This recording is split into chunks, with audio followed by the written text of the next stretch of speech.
Ei, já faz muito tempo que a gente não se vê. As seguintes gravações são sobre um jogo dos anos 80 criado pela companhia. O terceiro episódio possui foco total em uma máquina de fliperama fictício de um jogo chamado Bunny Farm. Nele nós somos apresentados as últimas peças do enorme quebra-cabeças que é a história dessa série. A nossa fita começa nos apresentando várias informações importantes. A primeira delas é que essa gravação foi feita em 1982, o que significa que finalmente vamos ter uma noção do futuro da BSI, após todos os incidentes e tragédias misteriosas. Continuando, logo a gente se depara com a tela inicial do jogo, que é chamado de Bunny Farm, que está em versão beta, e finalmente nos apresenta os personagens que a gente vai acompanhar até o fim da história: Sophie Walton e Jenny Letterson. Bom, se tu assistiu os meus últimos 2 vídeos sobre o Walton Files ou assistiu qualquer outra teoria sobre a série pela internet, tu deve saber que é uma certeza absoluta entre toda a comunidade que a Sophie é filha do Jack Walton. Dicas disso aparecem por todo lado no decorrer da série. Sophie ainda insiste em dizer o quanto tudo aquilo envolvendo a BSI parece ser relacionado a algum tipo de memória reprimida na sua cabeça. Em algum momento durante a gameplay, a Jenny acaba precisando sair para poder continuar seu trabalho, deixando a Sophie sozinha com a máquina, o que claramente não é uma boa ideia. A gravação então continua para o que parece ser o dia seguinte, dessa vez no dia 16 de outubro. A gravação logo prossegue para Jenny e Sophie conversando sobre o que aconteceu no dia anterior, sobre como o jogo bugou absurdamente e começou a mostrar imagens esquisitas, como se quisesse dizer alguma coisa. Mas continuando. De todo modo, Sophie acaba tendo que iniciar o jogo novamente, porém dessa vez com Sophie prometendo não voltar novamente para a fase do palhaço. Mas calma, antes da gente continuar, vamos analisar alguns fatores muito interessantes sobre o que está rolando na história. Uma das primeiras dicas e que pode passar despercebida é que a placa na estátua do fundador da fazenda nos conta uma história muito interessante. Durante o primeiro dia, ela aparece dizendo o seguinte: Bob, o hipopótamo, foi o dono original da cidade. Ele tinha 2 filhos, Pete e Johnny. Bob fez uma promessa de criar a melhor fazenda do mundo. Descanse em paz, Bob. Só que no segundo dia, a placa já começa completamente diferente. Ela diz: ele prometeu cuidar das 2 crianças naquele dia. Ele disse aos pais que tudo ficaria bem. É triste que nós não conseguimos nos lembrar de você, Sophie, mas em breve estaremos juntos para todo sempre. Descanse em paz. As 2 adoráveis crianças vermelhas, as 2 que morreram em 74. Não preciso nem lembrar o que começou a acontecer em 74, né?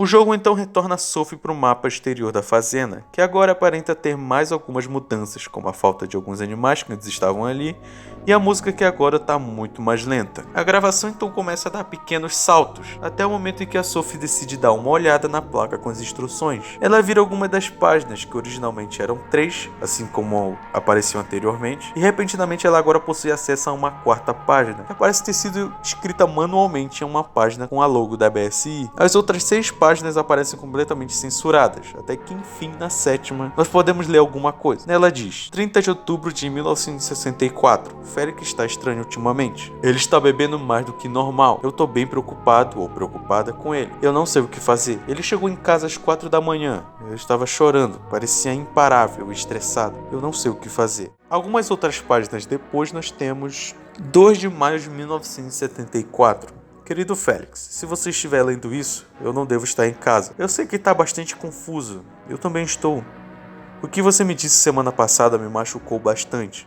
Mas eu abri meus olhos e eu tenho esperança de que você também abra os seus. Nosso relacionamento não é saudável, nunca foi. Eu estou deixando Brighton essa manhã. Você deve estar no armazém com o Jack e os outros enquanto eu escrevo isso. Enquanto você estiver lendo isso, eu já vou estar em Hurricane. Eu sei que hoje você vai estar ocupado com aquele favor pro Jack. Alguma coisa relacionada a uma festa escolar, não me lembro. Mas por favor, vá até lá quando tiver tempo. Quanto a mim, vou tentar reconstruir minha própria vida enquanto ainda posso. Você devia fazer isso também. Eu te amo. Adeus. Assinado, Linda.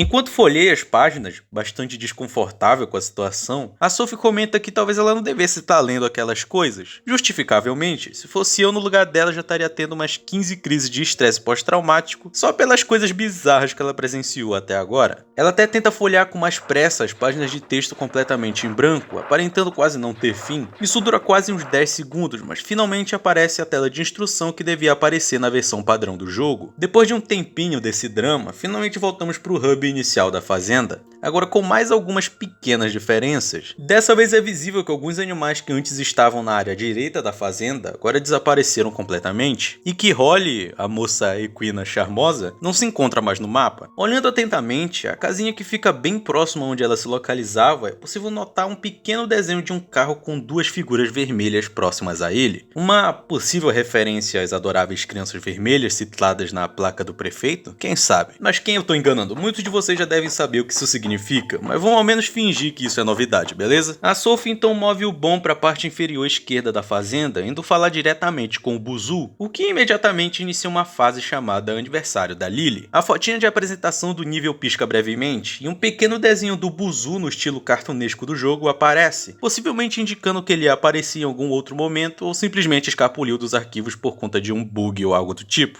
Bon, what a wonderful surprise! I'm supposing you're here to help me set up Lily's birthday party, right? Wonderful. You see, I need someone to help me set up the games for the party. Say, why don't you help me set up the games? What do you think?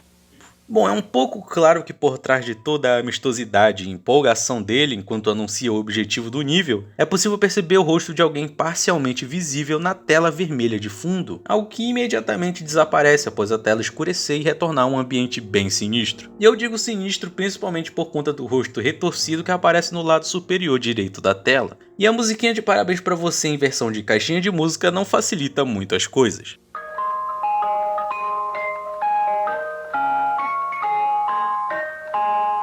Nesse novo ambiente, já em um cenário de gameplay, a Sophie move o bom ao redor do bolo de aniversário, encontrando no caminho algumas coisinhas para interagir. Diante disso, ao invés de se contentar e tentar descobrir o que ela poderia conseguir interagindo com o bolo, ela então se dirige para o outro lado da sala, indo falar diretamente com o NPC, que até parece um pouquinho humano. Ela então seleciona o botão de interagir e se abre uma caixa de texto um tanto peculiar. Nela a gente pode ver um rosto que se parece bastante com a que nós vimos anteriormente, só que agora com os olhos levemente mais arregalados que antes, ou talvez seja só impressão minha. A figura até tenta se comunicar com a Sophie, mas não é possível encontrar muito sentido nas letras embaralhadas e muito menos no áudio completamente picotado e em repetição. Após isso, o diálogo termina e o jogo volta ao normal, porém tem algo muito interessante nesse momento. Fica bem atento ao que a Sophie diz. Again, I feel like this could be related to a person trying to tell the player something, maybe even a ghost, because this game really makes it seem like the people shown on screen died. Viu só? Caso encerrado, a Sophie descobriu tudo. Muito obrigado por terem assistido até aqui, desculpa pelo vídeo curto, a gente se vê na semana que vem com um vídeo sobre um mod incrível de um crossover de Friday Night com Roblox, e eu tô brincando, não sou um traidor do movimento. Continuando. Piadas à parte, é bem importante ter em mente que a Sophie não é um simples objeto de roteiro nessa história, porque ao dizer isso fica claro que ela é um espectador desse show de horrores, assim como a gente. Apesar de não ter total certeza das loucuras que a máquina tá contando pra ela, essa mocinha visivelmente consegue compreender que existe uma ligação entre os elementos que foram mostrados até agora. Não é uma informação que vai responder todas as nossas perguntas, mas é um detalhe que com certeza dá créditos ao tratamento cuidadoso que o Walt Martin tem com a narrativa da série. Parabéns, Martin Walls, você tem o meu respeito. Não que ele valha muita coisa assim, mas tu tem meu respeito. Continuando a mover o bom pela sala, ela até tenta se comunicar com outro personagem parecido com o anterior, localizado no lado inferior direito da tela, porém ele acaba não mostrando nenhuma reação, ao contrário do posicionado ao lado extremo oposto, que acaba exibindo a mesma caixa de texto incompreensível de antes. Ela se move mais algumas vezes pelo ambiente tentando interagir com as coisas, mas nada realmente chamativo acontece. Ao menos é isso que o jogo faz a gente acreditar, até o momento em que ela sai e as coisas começam a rolar.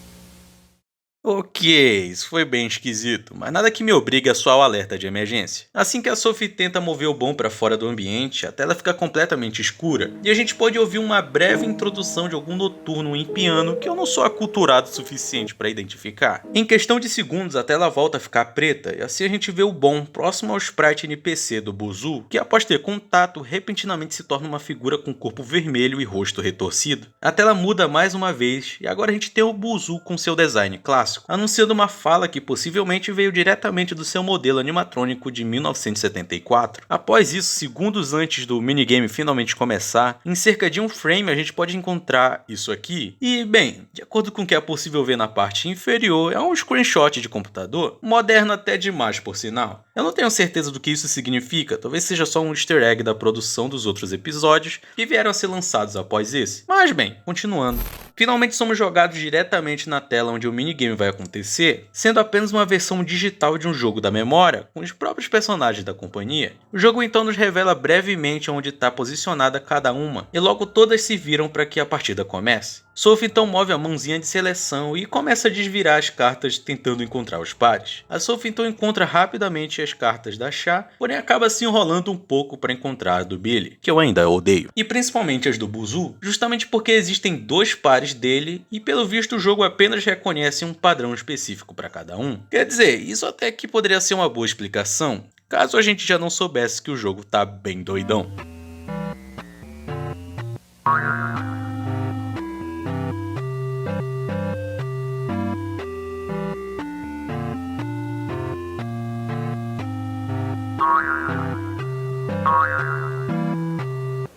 Oh,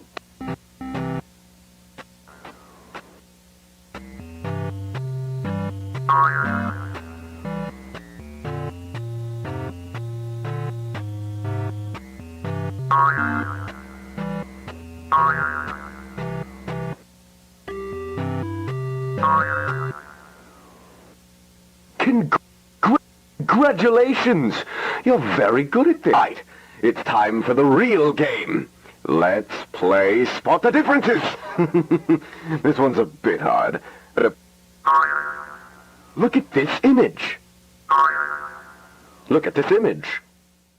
Como é dito por ele, o jogo então muda de forma bizarramente repentina para um jogo de 7 erros.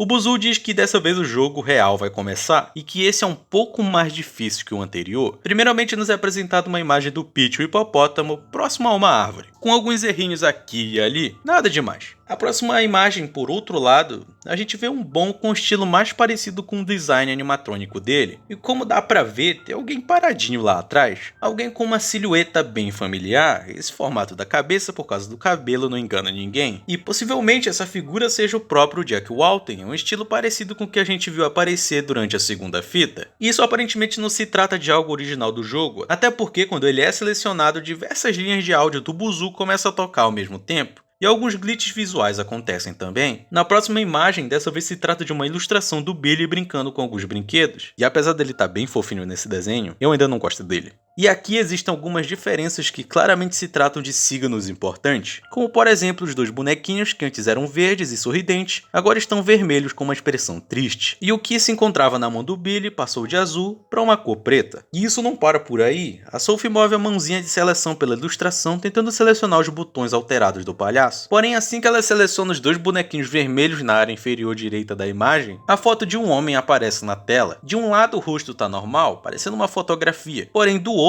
o homem está completamente deteriorado, sem os seus olhos e com o que parece ser sangue espalhado pelo seu rosto. A Sophie até tenta selecionar alguma coisa para passar de nível, mas tudo fica cada vez mais cheio de glitches.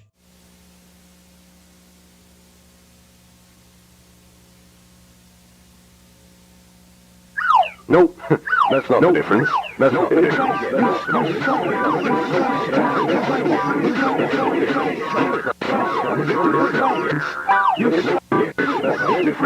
Congratulations!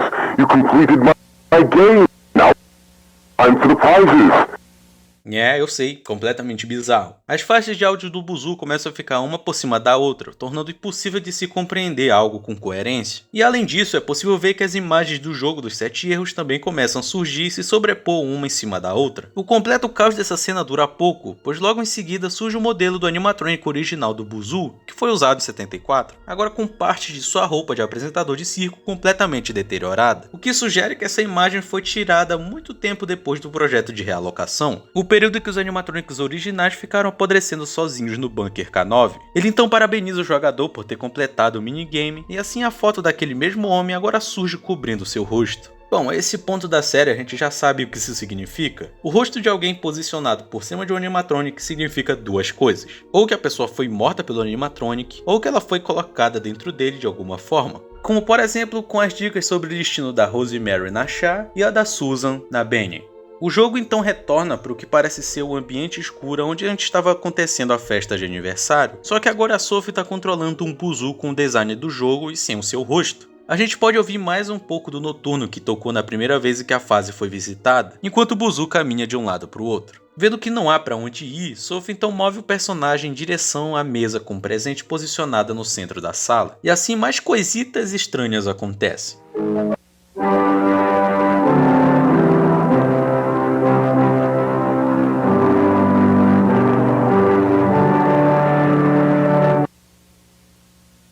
Missing 0714, missing 0714, missing 0714, missing 0714. Missing.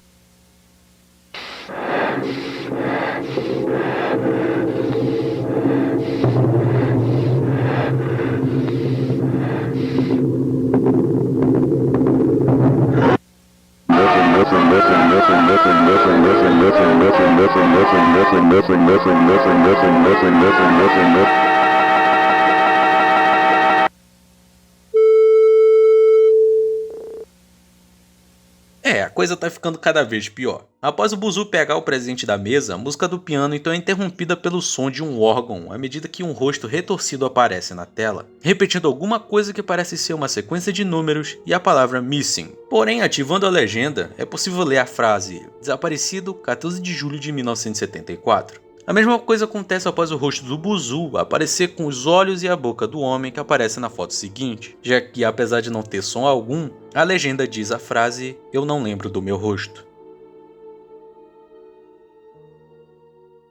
O jogo então retorna mais uma vez para o hub inicial da fazenda e a Sophie começa a mover o bombe pela área, nos revelando que dessa vez outros elementos do mapa também desapareceram completamente, como por exemplo as flores e a caixa de correios. Outra coisa também diferente no cenário é que dessa vez o portão da cerca da área superior do mapa está aberto, e a imagem presente na casinha onde antes era possível ver o carro com os bonequinhos vermelhos, agora apresenta apenas o rosto do Rocket, que a esse ponto a gente sabe que é o nome do coelho cinza. Sem contar que agora existe uma placa de desaparecido com o rosto do homem que vimos anteriormente, e também é possível ver o corpo do Brian Stiles escondido atrás de uma pilha de feno na área superior direita da tela. Esse momento também é interessante por conta das coisas ditas pela Sophie, então presta atenção.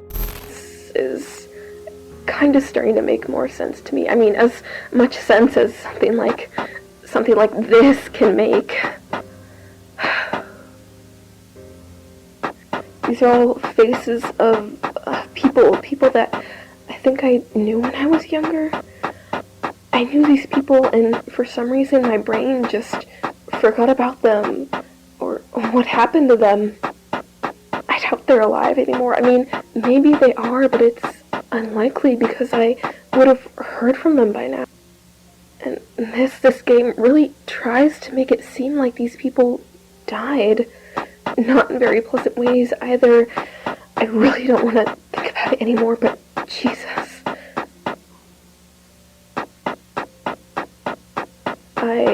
I genuinely don't know if digging deeper into this is the best decision, but curiosity is killing me right now. Ah, Sophie, eu sei exatamente que sensação é essa. Eu tive que dar uma pausa de 5 meses de falar dessa série para não acabar transformando o canal em Walten Atômico Files, pelo quanto eu estava disposto a entupir ele com conteúdo sobre essa série. Enfim, prosseguindo. Ao dizer que não consegue resistir à curiosidade de encontrar mais respostas dentro do jogo, Sophie então decide selecionar um minigame da Char, o que faz a imagem inicial da fase piscar rapidamente na tela. A imagem na realidade se trata de um corte com um campo de rosas e uma foto da Char. E quer saber? Eu entendi o trocadilho aí. Rosas, Rose, Rosemary, a Rosemary tá dentro do animatronic, ponto pro Martin. A fase em si inicia com uma pequena cutscene e uma floresta com céu vermelho, onde o Bon e a Char, nos seus designs animatrônicos clássicos, ficam piscando na tela. O Bon sugere que eles brinquem de esconde-esconde, já que ambos haviam terminado suas tarefas. Detalhe pro fato de que Char tem assim os seus olhos, e Bon possui uma aparência decrépita, como a que ele apresenta durante as gravações feitas nos anos 80. Durante a conversa, os modelos mudam para fotos do que possivelmente são as paredes da Bob's Burger, com algumas manchas vermelhas como se fossem sangue escorrendo. Após a tela escurecer e uma contagem de 10 a 1 terminar, finalmente o minigame se inicia com uma tela vermelha e um texto dizendo "procure". O mapa do jogo em si é bastante interessante, porque aqui a gente tem algumas coisas bem interessantes, para não dizer cruciais para que a gente entenda o que o jogo está tentando contar. Como por exemplo a cerca arrebentada na lateral superior da estrada que leva para o que parece ser uma floresta, e duas covas com as respectivas iniciais, E e M. No lado extremo oposto do mapa, a gente também pode ver o urso branco. Sabendo que o objetivo do minigame é encontrar a ovelha, Sophie move o bom para a área da floresta, o que imediatamente faz o jogo nos mostrar uma representação bastante pixelada de uma floresta bem real por sinal. Uma mensagem aparece dizendo "não há nada para ver aqui".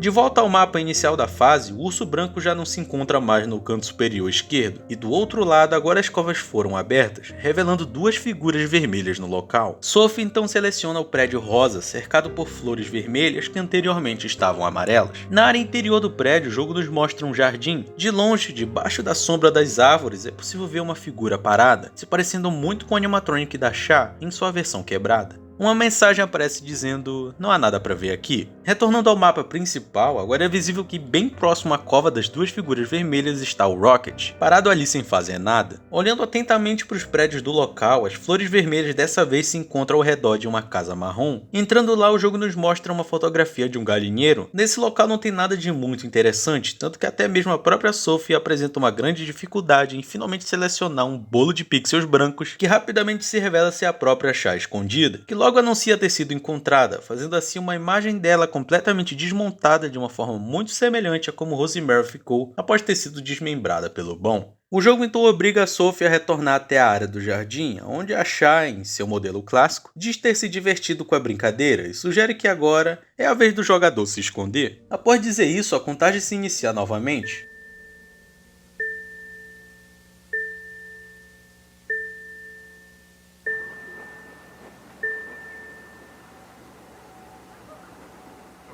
Novamente no mapa do minigame, poucas coisas mudaram realmente, com exceção do rosto do Bom, agora razoavelmente retorcido, e as flores vermelhas que agora estão na estrada, justamente onde a Sophie decide fazer o Bom se esconder.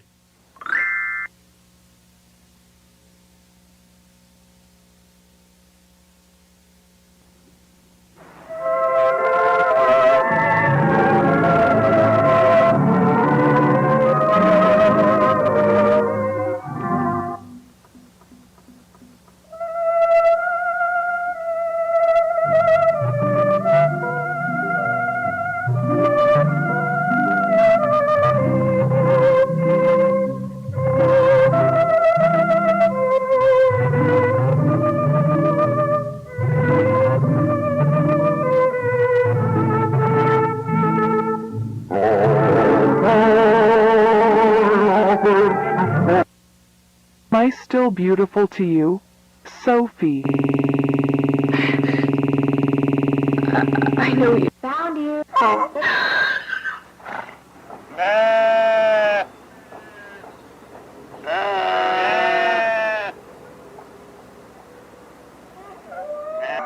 A tela rapidamente fica escura e logo a contagem do esconde-esconde começa novamente. Após isso, um caos auditivo começa a acontecer.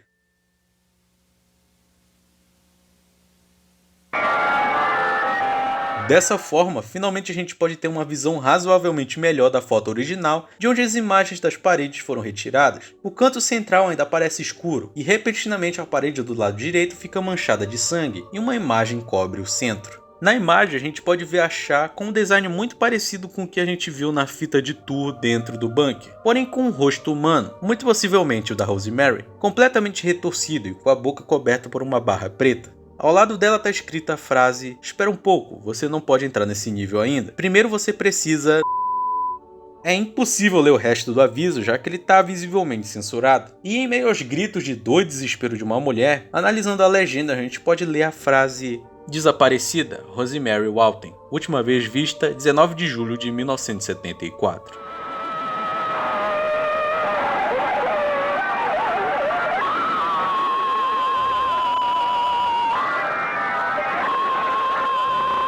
Holy shit. Holy shit. Holy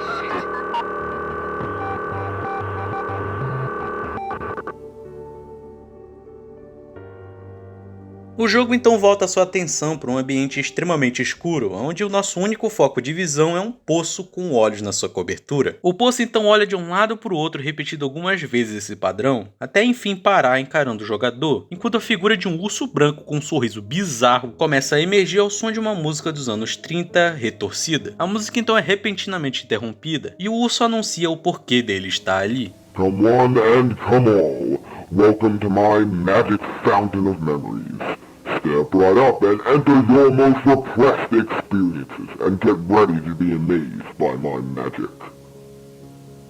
Let's take a small trip down memory lane, shall we? Tell me, what is it you would like to remember? Após ele perguntar o que o jogador gostaria de lembrar, o jogo então nos mostra uma folha de papel em branco, que de acordo com a marca d'água presente no centro, muito possivelmente indica que seja uma representação digital das mesmas páginas em que Linda escreveu seus bilhetes. Sophie então move o lápis presente na tela e escreve a pergunta "Quem é você?", pergunta que o urso parece não querer responder, já que ele permanece em silêncio. O jogo então retorna para a folha de papel, dessa vez, aproveitando a cor vermelha do lápis, Sophie então desenha 2 bonequinhos, dizendo não custa nada. O jogo então retorna ao cenário do poço, a gente vê o rosto do urso branco bem próximo durante alguns frames, porém logo um som defeituoso do jogo começa a tocar, tornando a tela completamente vermelha. E aqui, camaradinhas, a gente tem muita coisa importante. A tela fica brevemente preta e assim o jogo nos mostra uma foto de uma casa que Sophie diz ser aonde ela morava antigamente e aonde, curiosamente, as 2 crianças vermelhas se encontram paradas bem na porta. No topo da imagem é mostrada a data 2 de maio de 1974, mas relaxa que isso vai ser importante em breve. Após Sophie reagir surpreendida com a foto, o jogo então nos apresenta o cenário do que parece ser um milharal ou algo do tipo. E assim a gente escuta a voz do Rocket pela primeira vez. Holy shit. That's my old house, I Hey, think. Ron. I'm so glad you're here to help me clean the code maze. All that's left to do is change. Ele então é interrompido pelo som de um telefone tocando, que logo nos é revelado ser o início de uma ligação feita às 3 horas da tarde daquela mesma data que eu citei anteriormente. Ligação entre Jack Walton e Felix Kraken. Hello? Felix. Jack, what is it? Listen, I was wondering if you could do me and Rose a small favor tonight. Oh, I don't know, Jack. Today's been it's about and Molly. They have a school event tonight. A school party, and they have no one to pick them up. I need to stay at the workshop to finish the paperwork, and Rose is taking Sophie to the dentist. We were wondering if you could pick them up for the event and take them home later. Tonight? Yeah, if it's possible, of course. Espera um pouquinho, isso é um tanto familiar, né não? Essa ligação foi feita justamente no mesmo dia que Linda escreveu seu último bilhete. Ela até cita o favor que Jack pediu para Felix com relação a buscar as crianças na escola. Muito possivelmente os bilhetes foram escritos no momento em que Felix estava fora de casa indo buscar as crianças ou no trabalho, e foi nesse ponto em que Linda saiu de casa enquanto estava sozinha. Então a esse ponto ambos já haviam conversado e Felix deve ter citado que iria fazer o que o Jack pediu. Mas espera, durante a ligação Jack cita o nome de 2 crianças, Ed e Molly. E, M, as iniciais das covas presentes no minigame do esconde-esconde. Mas ok, calma um pouquinho aí e vamos continuar. Tonight? Yeah, if it's possible, of course. Sure, I can do that. Really? Yeah, sure. Oh, thanks a lot, man. You're lifesaver, Felix. It's nothing.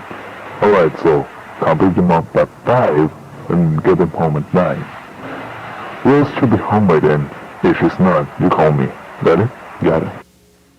Bom, eu sinto dizer que as coisas a partir daqui vão ficar ainda piores. I remember this conversation.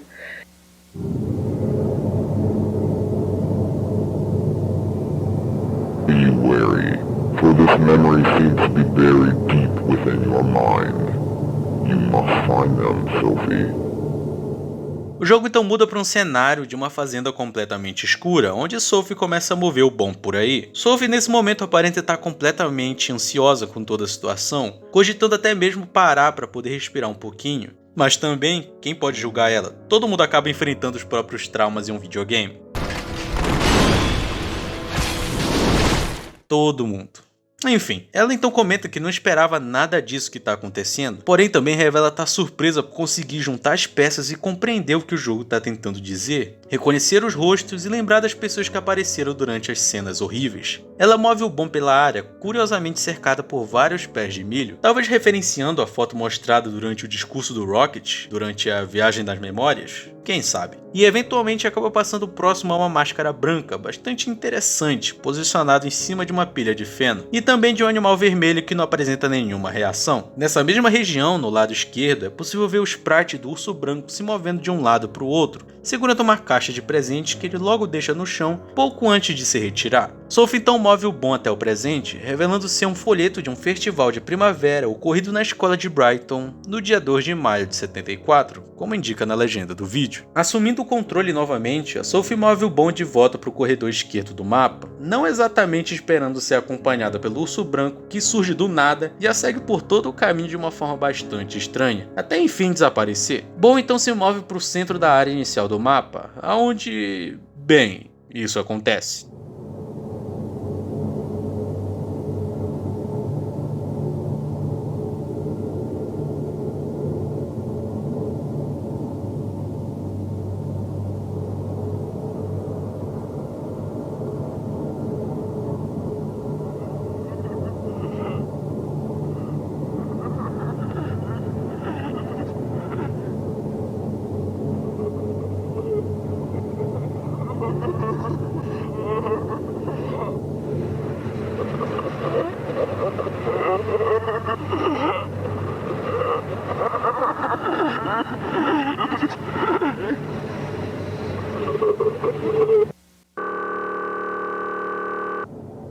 Um som estranho de choro invertido começa a tocar à medida que as duas crianças vermelhas aparecem e começam a se mover ao redor do Bon. O vídeo corta algumas vezes, mas a gente pode ver a Sophie seguindo as duas crianças pelo milharal, vemos o Bon parando ao lado de uma placa de avisos da cor verde, e no último corte a gente vê o Bon se movendo próximo a um carro. Dessa forma o jogo nos mostra uma foto tirada dentro de um quarto com duas crianças. E assim as duas crianças vermelhas aparecem. E aqui a gente finalmente tem a confirmação oficial das suas identidades reais.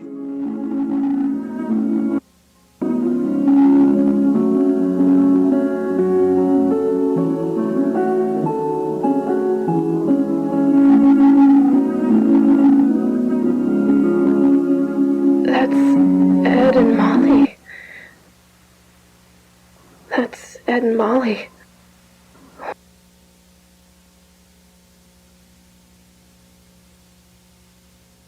Sim, exatamente. Ed e Molly, filhos de Jack e Rosemary e irmãos mais novos de Sophie. São as duas figuras vermelhas que estão a todo momento sendo citadas e aparecendo no decorrer dos níveis. Sem contar que até agora a gente viu o ponto de vista de personagens diferentes com relação a algo que aconteceu no mesmo dia. A gente vê o Jack pedindo para Felix buscar as crianças na festa da escola, até Lyndon indo embora enquanto ele tá fora de casa. É como se tudo que foi mostrado pra gente até agora fosse apenas uma contextualização, uma preparação para um momento de maior importância para a história até agora. Eu sei que eu tô atrasado e que a maioria de vocês já sabe o que isso tudo significa, mas calma que a gente vai chegar nesse ponto. Após a pequena cutscene acabar, a imagem de um carro em preto e branco aparece ao mesmo tempo que podemos ouvir o efeito sonoro que toca durante o minigame da Chá, como se fosse a tela de apresentação para a gravação de baixíssima qualidade de alguém, muito provavelmente Felix, dirigindo em uma rua às 5h45.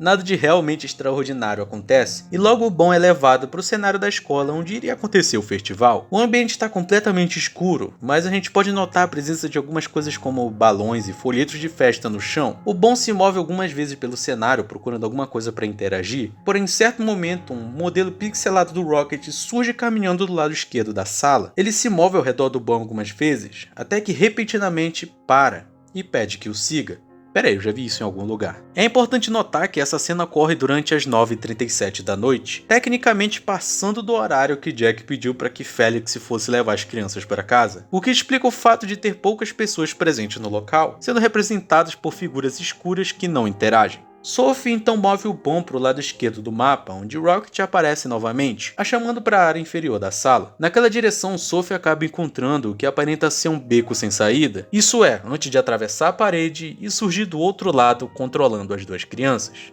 Ela move os dois pela festa até que entram em contato com Rocket, e isso inicia uma nova cutscene.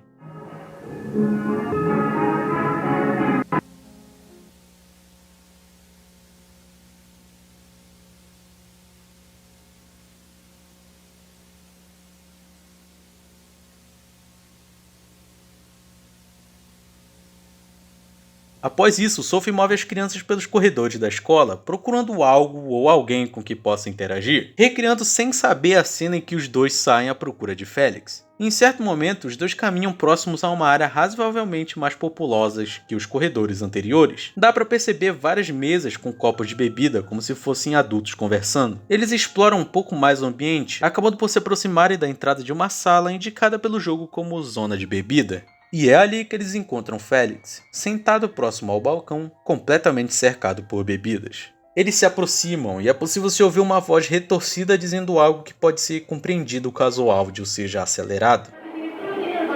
Uncle Felix sure drank a lot that day. Dessa forma vemos Felix, com um design mais parecido com os de Ed e Molly. As crianças perguntam o que ele estava fazendo ali, já que a esse ponto eles devem ter conhecimento dos problemas que Felix tem com o alcoolismo, os problemas que Linda também cita em suas cartas. Após isso a tela escurece e um texto com letras vermelhas aparece dizendo: "Está tudo bem, eu realmente estou só um pouco tonto. Tá ficando muito tarde, seus pais devem estar preocupados. Vamos."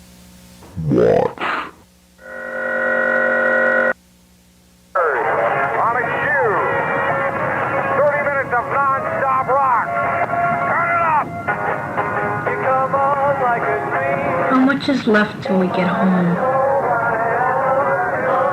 Not much. Just kind of lost, I think.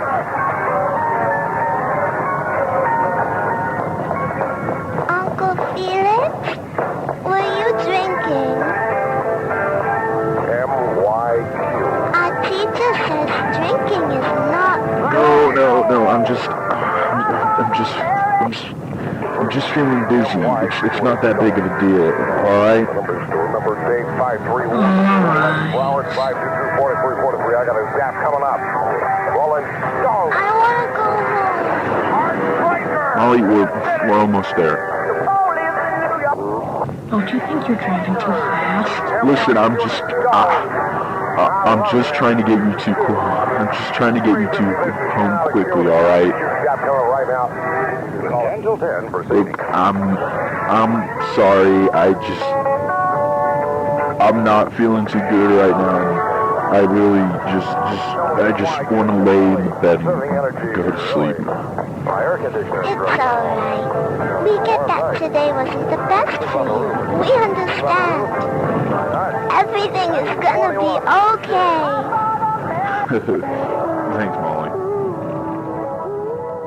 Bom, ok, estranho, mas nada muito fora da realidade. O Felix realmente está um pouco bêbado, mas isso não significa muita coisa, não é? Mas espera um pouco, e as datas de falecimento das duas crianças vermelhas na placa do prefeito, as cartas da Linda, a promessa pro Jack, os bonequinhos na mão do Billy, o mapa na estrada, a cerca arrebentada, as duas covas com as iniciais, as frases do urso branco, a identidade do Rocket, os desenhos do carro, o alcoolismo do Felix, a falta de memória da Sophie,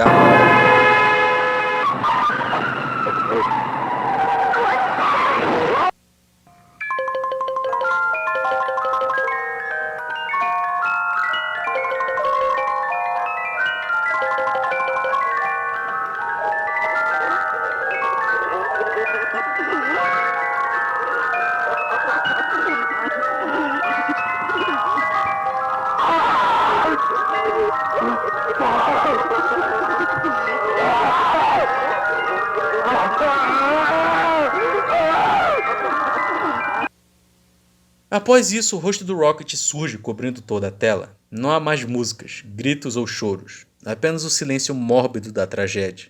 A tela fica preta e assim é mostrada uma foto tirada no meio da floresta, onde nós vemos o Rocket completamente rasgado. Logo o urso branco aparece, anunciando que naquela noite Felix não voltou para casa. Seu pavor no momento era tão grande que não conseguiu fazer mais nada além de enterrar as duas crianças ali mesmo, naquelas duas covas. e eventualmente elas encontrariam uma forma de sair.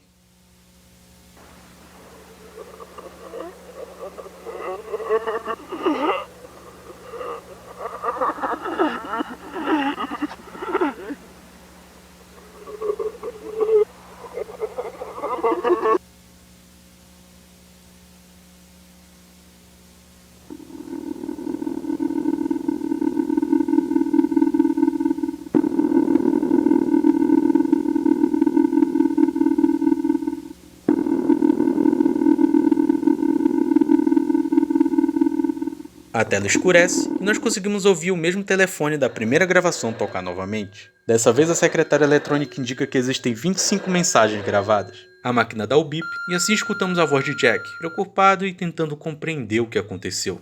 You have 25 new messages. Felix, pick up the phone. Now, I need you to pick up the phone. It's been 3 hours since I told you to get Ed and Molly home. What happened to my children? If anything happened, Felix, you must tell me. You haven't told me in 3 hours. I need to know what's going on. I'm trying to call you all night. What the hell is wrong with you? I've been trying to contact you all night. I've been calling everyone for you. Just what the hell is wrong with you? 3 hours, you didn't call. I asked you to do one simple favor for me. I need to know, where are they? Where did you...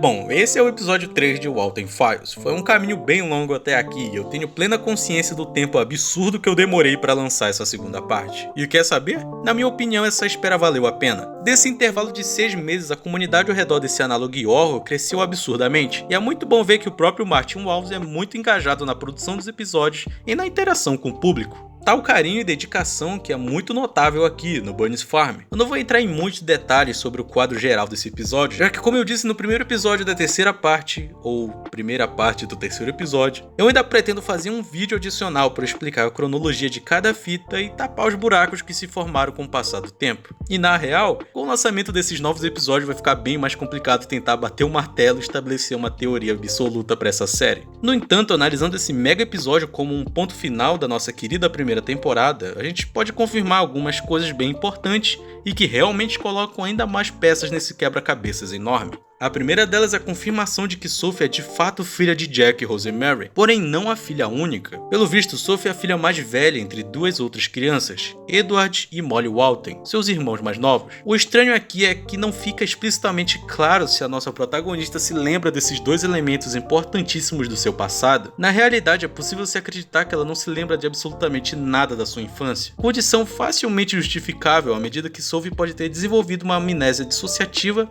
após perder seus irmãos e seus pais em um período extremamente curto de tempo. Esse transtorno geralmente acontece na infância e esses casos podem durar de minutos até décadas para serem resolvidos. Alguns casos são tão graves que o paciente é obrigado a participar de sessões de psicoterapia ou até mesmo intervenção por uso de medicamentos. Sim, o fato de que Felix foi o responsável pelo acidente que matou Ed e Molly por estar bêbado com certeza não é algo muito tranquilo de se aceitar, o que explicaria algum comportamento estranho vindo de Jack ou de Rosemary. Porém, uma coisa não se encaixa aqui. Como eu disse, perder seus pais e seus irmãos com certeza são coisas que traumatizariam qualquer um, porém a amnésia dissociativa normalmente apaga pequenos detalhes do momento responsável pelo trauma, mas não o período inteiro. Ela com certeza lembraria de que seu pai foi dono de um dos restaurantes mais polêmicos de Brighton, e com certeza lembraria de ter tido irmãos ou coisa parecida. Apesar desse episódio ser sua primeira aparição como personagem, a Sophie em si com certeza ainda é um dos maiores mistérios que giram em torno dessa série. Mas tudo bem, como o próprio Schobert diz nos minutos finais da gravação... But that's not all, is it? There's still something you forgot to remember. They've been waiting for you.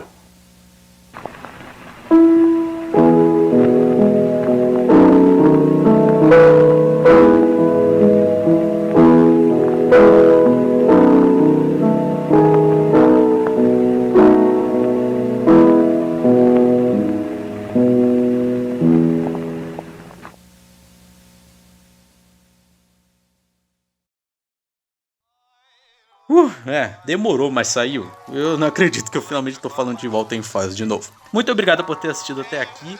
E eu queria agradecer profundamente aos membros do canal. Eu infelizmente não sei quem entrou, não sei quem saiu, porque eu tô gravando isso aqui muito antes. Mas mesmo assim, muito obrigado. Muito obrigado mesmo por confiar na gente.